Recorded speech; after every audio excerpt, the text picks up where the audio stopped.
क्या बात है सीते? क्या तुम अयोध्या जाकर प्रसन्न नहीं होगी? कैसे रहूंगी?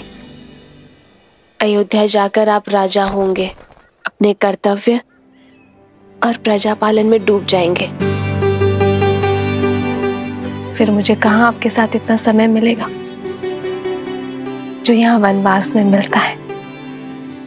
वहां जय जयकार होगी, पर इस वन जैसी शांति कहाँ होगी। वहां आनंद के दीपक जलेंगे,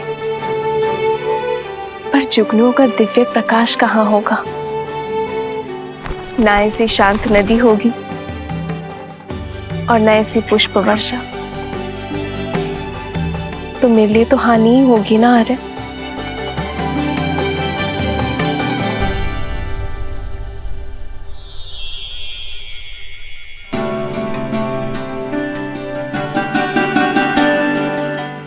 मैं तुम्हें वचन देता हूं सीते कि मेरी सीता को ना ही मेरी कमी खलेगी और ना ही मेरे समय की। ये राम सदा सीता के लिए न्यौछावर है और सदा रहेगा।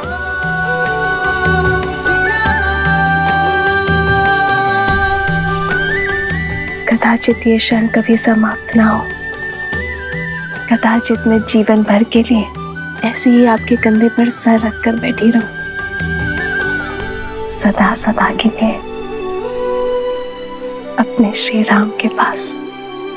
एक है पौरुष, एक समर्पण, एक है रूप तो दूजा दर्पण।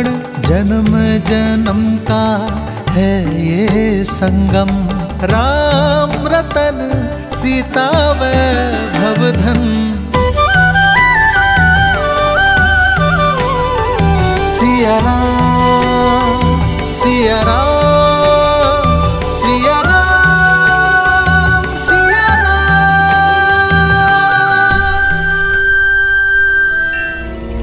मैं राम के सम्मान का हरण करने जा रहा हूं। उस राम का वध क्षण भर में कर सकता हूं मैं, परंतु इससे उसे अपने दुखों से मुक्ति मिल जाएगी। जिस राम की प्रशस्ति तुम गा रही थी, उस राम का नाम छीन लूंगा मैं। लज्जा और दुख के सागर में डुबा दूंगा, उसे भी और रघुकुल की रीति को भी।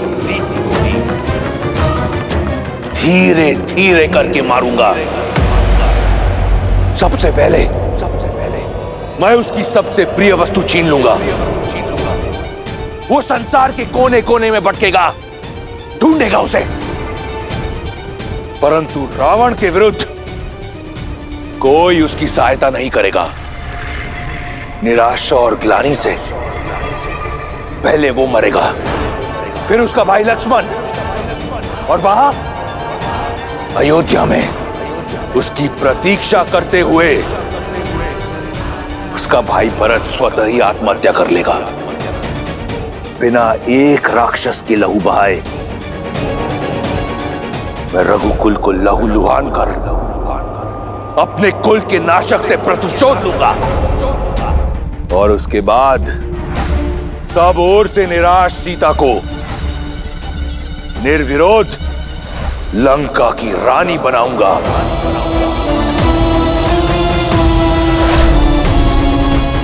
जो कार्य वर्षों पहले स्वयंवर में अधूरा रह गया था, उसे पूर्ण करने को सज हो जाओ।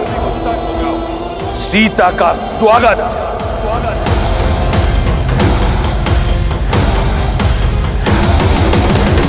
ये अनीति है लंकेश, ऐसा मत कीजिए।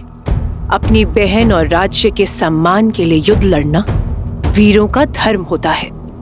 आप अपना धर्म निभाइए, अपने अपमान का प्रतिशोध लीजिए। मैं आपके लिए प्रार्थना करूंगी, किंतु एक स्त्री की गरिमा को भंग करना और ऐसा षड्यंत्र रचना सबसे बड़ा अधर्म है, विनाश का कारण है। आपका ये निर्णय लंका के विनाश का कारण बनेगा।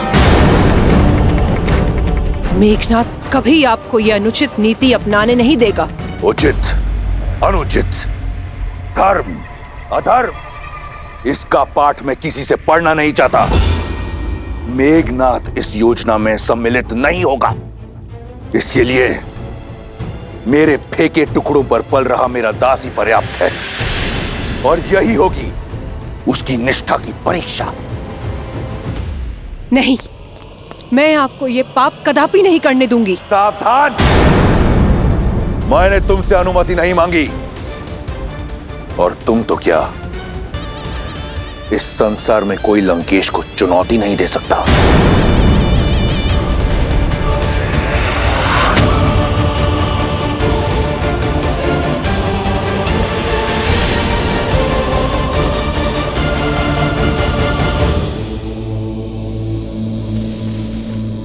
ओम नमः शिवाय, ओम नमः शिवाय, ओम नमः शिवाय, ओम नमः शिवाय, ओम नमः शिवाय, ओम नमः शिवाय। मारीच, आंखें खोलो। ओम नमः शिवाय। समझो साधना पूर्ण हुई। कैलाश पति ने ना सही, लंका पति ने तुम्हारी सुन ली। ओम मारीच, शिवाय। यदि एक बार और तुम्हें पुकारना पड़ा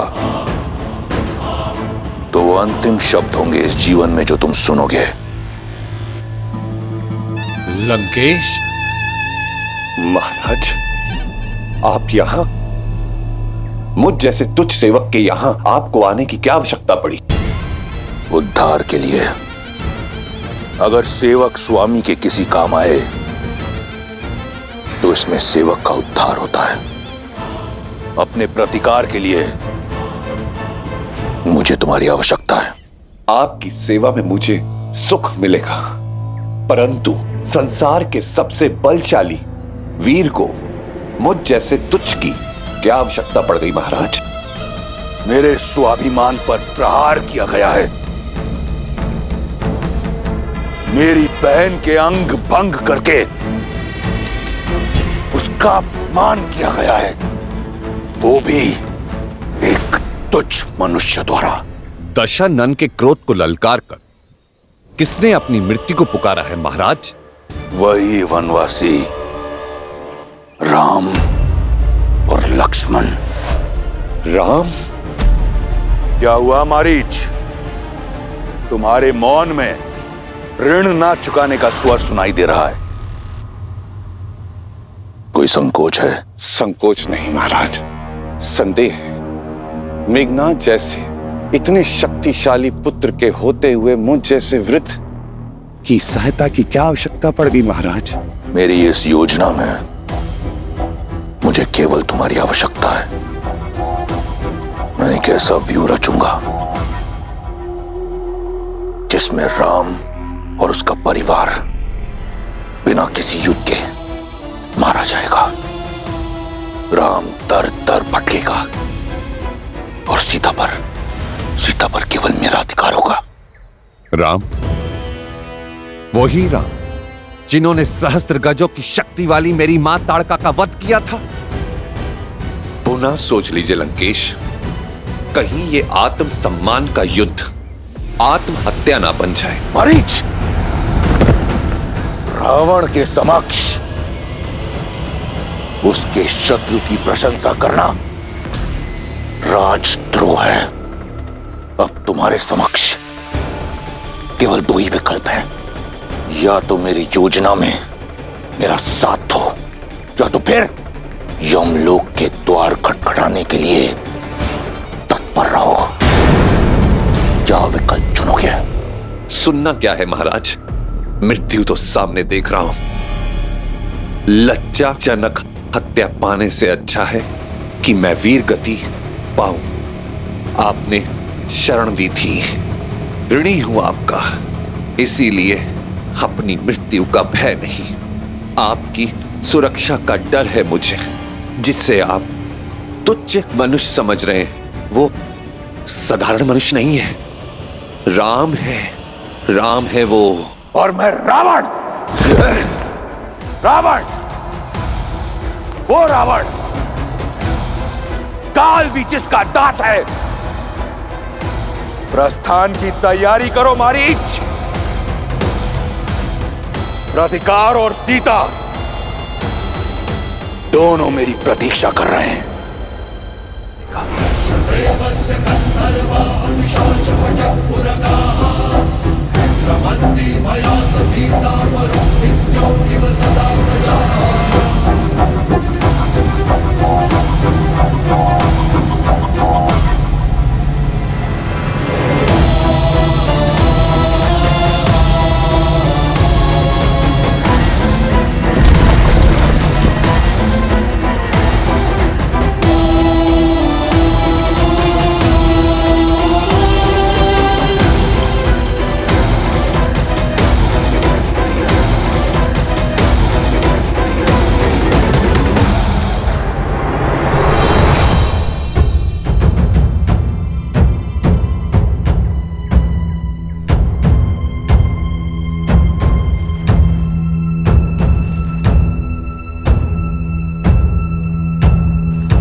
कहाँ जा रही हो सीते?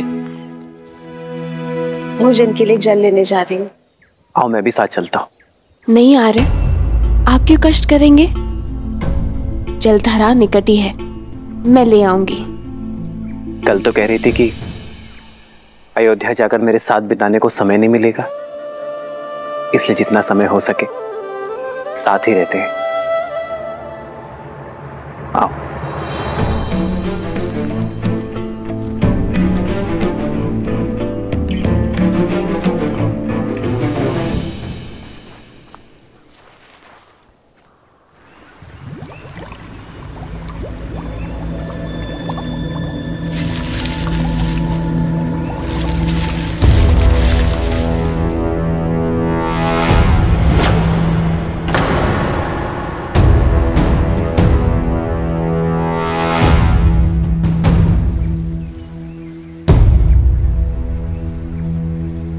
लाओ सीते।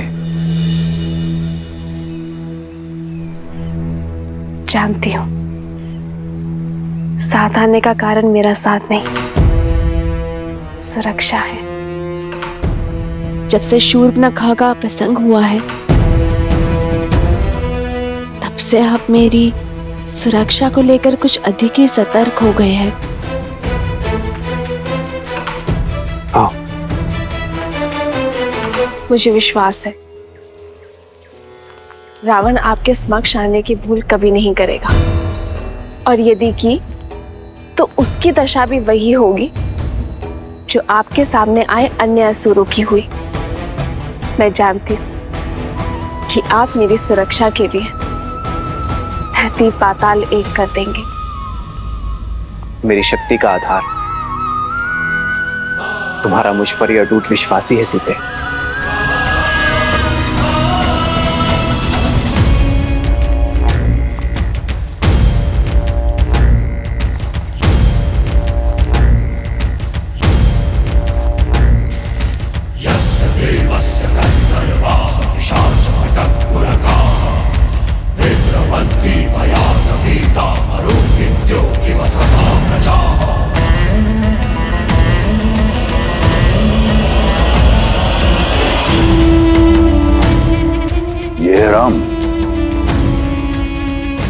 ये तो नीरव बालक है। बालक नहीं महाराज, महाराज बलि ने भी वामन को बालक समझा था, लेकिन ये भूल आप मत करें।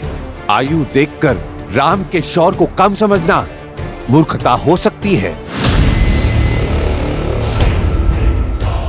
एक बार, केवल एक बार और राम की प्रशस्ति खाओ, फिर देखो कैसे कैसे मेरा दास यम यहां स्वयं आता है। तुम्हारी आत्मा लेने अपना ध्यान केवल हमारी योजना पर रखो। एक बार और एक सेवक का कर्तव्य होता है कि वो अपनी स्वामी की हर बात माने। जैसा कहा गया है वैसा करो। जाओ।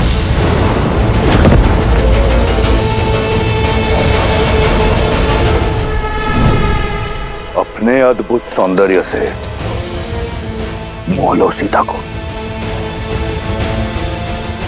और दूर ले जाओ बालक राम को सीता से।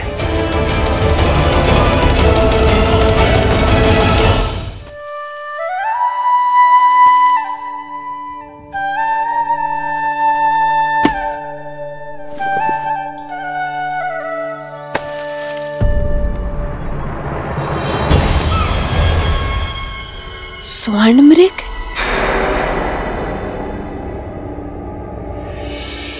उत्तम, अति उत्तम मारीच। भटकाओ उसका मन ताकि मैं उस बालक को भटका सकूं।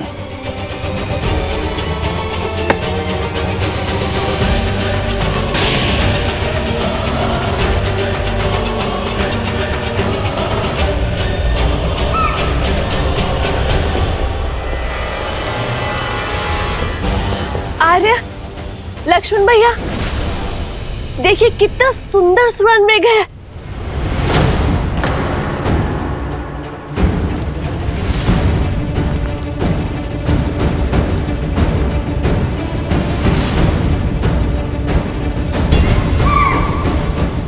आर्य, वैसे एक बार स्पर्श करना चाहती हूँ। इस वन के हर दिव्य जीव की स्मृतियां अपने मन में बसाना चाहती हूँ। आर्य, क्या आप इस मृग को मेरे लिए पकड़ कर ला सकते हैं?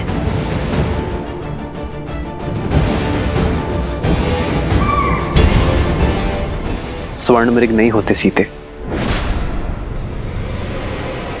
नहीं होते? तो ये यहाँ क्यों है? और इसका रूप कितना आनंददायी है आर्य। हर बार रूप आनंद का कारण नहीं होता सीते, कई बार भ्रम छलावा भी होता है। मुझे भय कि स्वर्ण मृग कोई माया जाल है। भूल गई सीते, रावण अपनी बहन शूर्पणखा के अपमान के प्रतिशोध का मार्ग खोजा है, और यह मार्ग माया जाल भी हो सकता है। हमें कुटिया में चलना चाहिए।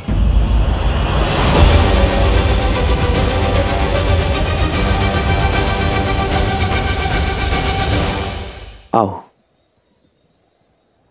जिस श्री राम के नाम मात्र से उनके शत्रु में भय उत्पन्न हो जाता है, उनका साथ होने पर मुझे क्षति पहुंचाने का दुस्साहस रावण भी नहीं कर सकता है। जो अपने भाई कुबेर का घर लंका छीन सकता है, जो अपने आराध्य महादेव को वश में करने का दुस्साहस कर सकता है सीते, वो कुछ भी कर सकता है।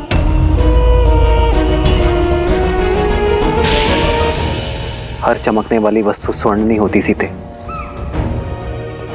शूर्पणखा का प्रसंग स्मरण है ना तुम्हें? हाँ, पर आर्य, इसका अर्थ ये तो नहीं है ना कि हर सौंदर्य के पीछे संकट की छाया खोजी जाए।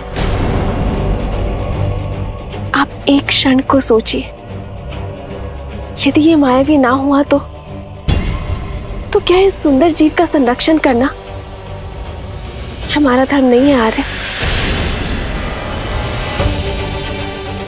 मैं इसके सौंदर्य के स्पर्श का अवसर खोना नहीं चाहती हूँ। हर जीवन में धर्म और कर्तव्य निभाते निभाते क्षणिक खुशियों को खोना, ये भी तो एक बहुत बड़ी भूल है ना आर्य। और यदि ये मायावी हुआ तो भी आप है ना हर माया को भंग कर सकने में सक्षम। आर्य, इन 13 वर्षों के वनवास में मैंने आपसे कभी कोई कामना नहीं की आर्य। और यदि आप फिर भी नहीं चाहते कि मैं उस सुंदर जीव के सामने पे आऊं, तो मुझे स्वीकार है।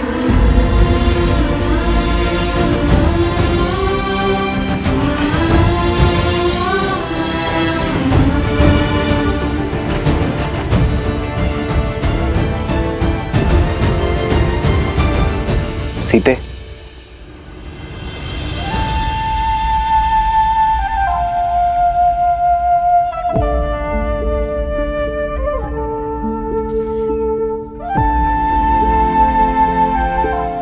अपनी सीता को निराश नहीं देख सकता ये राम। यदि तुम्हारी प्रसन्नता इसी में है तो मैं तुम्हारे लिए स्वर्ण मृग अवश्य लेकर आऊंगा सीते।